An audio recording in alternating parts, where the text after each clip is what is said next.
Hello everyone, today we are going to talk about good and evil.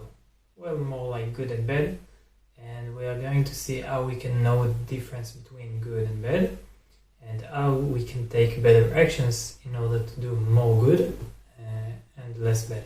I hope that you will enjoy this video. If you love this video, don't forget to comment down below, like, subscribe, enjoy.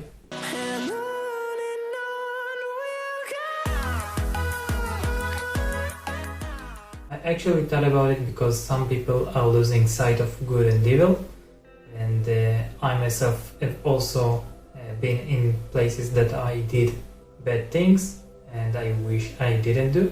And last time that I was in a therapist session, I actually debated with my therapist on how I can do more good than bad. The thing is that these days people are even less naive because there is a lot of goo, a lot of porn online, and it makes them less naive.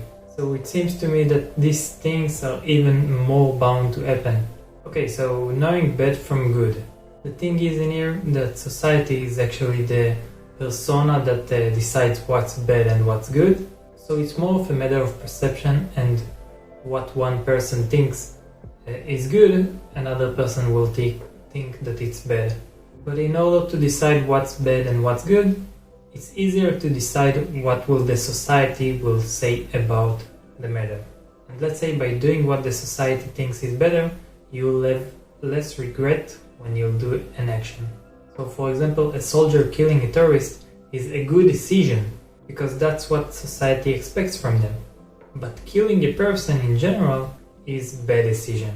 I'll start by saying that I'm not a psychologist and everything in this video needs to be taken lightly or just as information. I was recently debating about sexual assault on children, and I actually didn't know exactly what to say. Because the thing is that sexual assault victims tend to have a syndrome that is called the Stockholm Syndrom. This is a diagnosis that is not recognized psychologically, and it's rather an attempt to explain the symptoms that appear in sexual assault victims. Sexual assault victims and people that are held in captive. What is found out is that a person that experiences Stockholm Syndrome will start bonding with their captor and may start feeling love and empathy toward their captors. The Stockholm Syndrome was found out to be a survival mechanism. The thing is that a lot of victims tend to still be in love and feel empathy toward their captors even years after their captivity or the sexual assault occurred. The thing is that in order to gain the power back, the victim needs to gain power over their captor, and only then they will close the circle. The thing is that the victims are being confused because someone took their power, and in order to regain their power they need to fight back with their captors.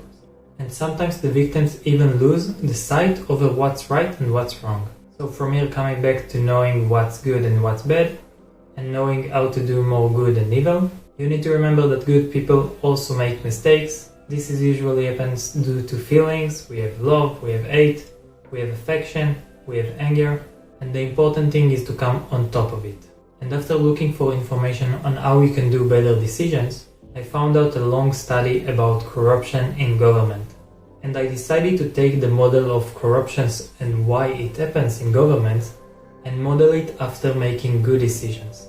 Because what I think is that the tools that are helping to reduce and decrease corruption can help reduce and decrease bad actions. So what I saw in the study is that when you have press and when you have judges, then it means that you will have decreased corruption.